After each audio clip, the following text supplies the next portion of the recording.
Əmlak fədəçdən müzahim oluyor xidmət. Təşrif əndişədədir. Bəli, müstəcil var bir dana. Zəhmət olmasa təşrif gətirin bu ya. Salam, kefaf var.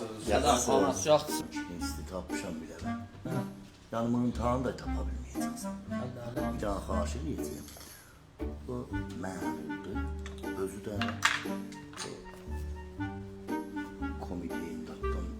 Baba saat 5 dəqiqə qoca nə şöyürük? Komiteyindədən nə olmalı? Nə biliriz? Nəmiş təncana bir nəfərdir. Bir azarı əziyyət. Hoş geldin. Çek biraz da çek.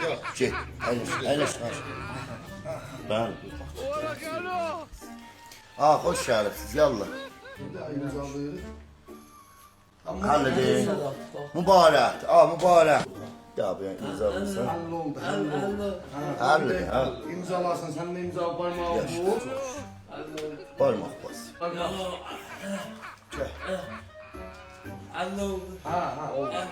Oldu bu. Parmağı bu. Mübarəkdir. Mübarək.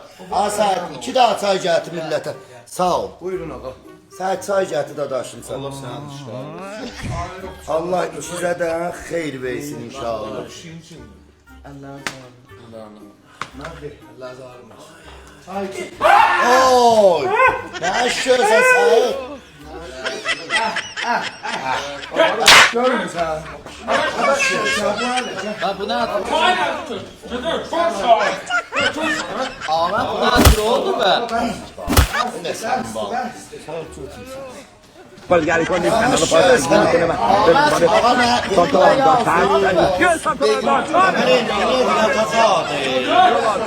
Beyazı bakma bu. Beyazda duran burada ahı ne tür oldu? Arkadaş imzalamışam. Beyaz. İmzaladı biz o imzalayıb. Baba neçə ya mən imzalamışam. Gələn zərəciyəm. Aa məndə mənə imzalamışam. Sən özünüzü bəyənməmişsən məhsulda yazsa duramısan. Yazmışıq. Yox dadaş neçə ya? Aa mən müzərrədə mekkə səb vermirdi mənə. Məndən çarəm yox idi özümə buna məlumluğum. Aa ne? Əyləş, əyləş. Aa sizdən bəti var. Ya nə mən ahı? Bize de sıcak kaçmış. Nefer gelirsen sen. Əyləş. Evi bir nefer Əyləş. Yandı bu da. Nefer gelirsen sen. O elə yanmalıdır. Sen elle bak bura. Sen bir nefer icariye verirsin. Aa mən vermirəm.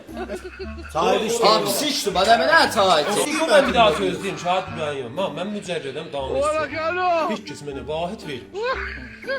Mənim günahım nə mənədir? Mən axı işim yox. O nə çay zaladı?